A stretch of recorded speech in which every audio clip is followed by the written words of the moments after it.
मेरे प्यारे दोस्तों, आज मैं आपको एक ऐसी कहानी सुनाता हूँ जो आपके दिल को छू लेगी। यह कहानी है सुल्तान नामक एक ऊंट की, जो अपने आप को रेगिस्तान का बादशाह समझता था। सुल्तान को अल्लाह ने बेपनाह खूबसूरती से नवाजा था। उसका कद सबसे ऊंचा, रंग सबसे निखरा हुआ और ताकत सबसे ज्यादा थी। उसके पास हर वो खूबी थी जो एक ऊंट को चाहिए, लेकिन उसके अंदर एक बड़ी कमी थी। वह निहायत घमंडी था। मैं रेगिस्तान का बादशाह हूँ, मुझ जैसा कोई नहीं। सुल्तान अक्सर यह वाक्य दोहराता। बारिश के मौसम में जब चारों ओर हरियाली फैल जाती, तो वह सबसे पहले पानी पीता और सबसे अच्छी घास खाता। अगर कोई छोटा ऊंट या कोई और जानवर उसके करीब आता, तो वह उसे धमकी देकर भगा देता। दूर रहो मुझसे, तुम मेरे लायक नहीं हो। सुल्तान की आवाज में तिरस्कार होता। दूसरे जानवरों से सलूक काफिले में मौजूद दूसरे जानवर, बकरियां, गधे और छोटे ऊंट, सुल्तान से दूर ही रहते। इंसान भी जानते थे कि सुल्तान अकेला रहना पसंद करता है। एक दिन काफिले में एक नया ऊंट रहमान शामिल हुआ। वह बूढ़ा था और उसका रंग भी फीका था, लेकिन उसकी आंखों में हिकमत की चमक थी। जब रहमान ने सुल्तान को सलाम किया, तो सुल्तान ने मुंह फेर लिया। तुम जैसे बूढ़े कमजोर ऊंट मेरे साथ क्यों चलते हैं? तुम्हारी वजह से हमारा काफिला धीमी रफ्तार से चलता है, सुल्तान ने कहा। रहमान मुस्कुराया और बोला, बेटे, घमंड अच्छी चीज नहीं है। एक दिन आएगा जब तुम्हें अपने इस व्यवहार पर शर्मिंदगी महसूस होगी। सुल्तान ने रहमान की बात पर हंसी उड़ाई और आगे बढ़ गया। सबक आमोज ख्वाब। उस रात जब सुल्तान सोया, तो उसे एक अजीब ख्वाब आया। ख्वाब में वह एक विशाल रेगिस्तान में अकेला था। सूरज आग बरसा रहा था और उसे शदीद प्यास लग रही थी। वह पानी की तलाश में मीलों चलता रहा, लेकिन कहीं पानी नजर नहीं आ रहा था। जब उसकी हालत अत्यंत खराब हो गई, तो उसे दूर एक छोटा सा वाही नजर आया।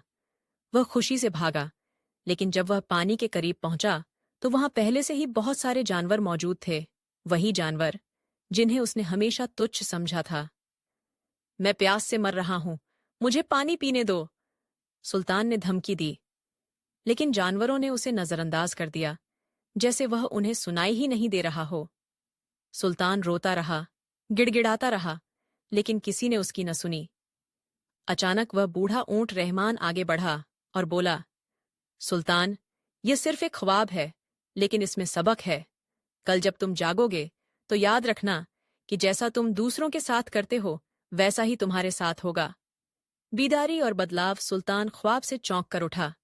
उसका शरीर पसीने से तर था और उसे शदीद प्यास महसूस हो रही थी। उसने अपने आसपास देखा। काफिला रात के समय आराम कर रहा था और चांद की रोशनी में सब कुछ शांत लग रहा था। सुल्तान धीरे धीरे उठा और पानी के बर्तन की तरफ गया। पीने के बाद उसने गहरी सांस ली और सोचने लगा। पहली बार उसे अपने बर्ताव पर शर्मिंदगी महसूस हुई।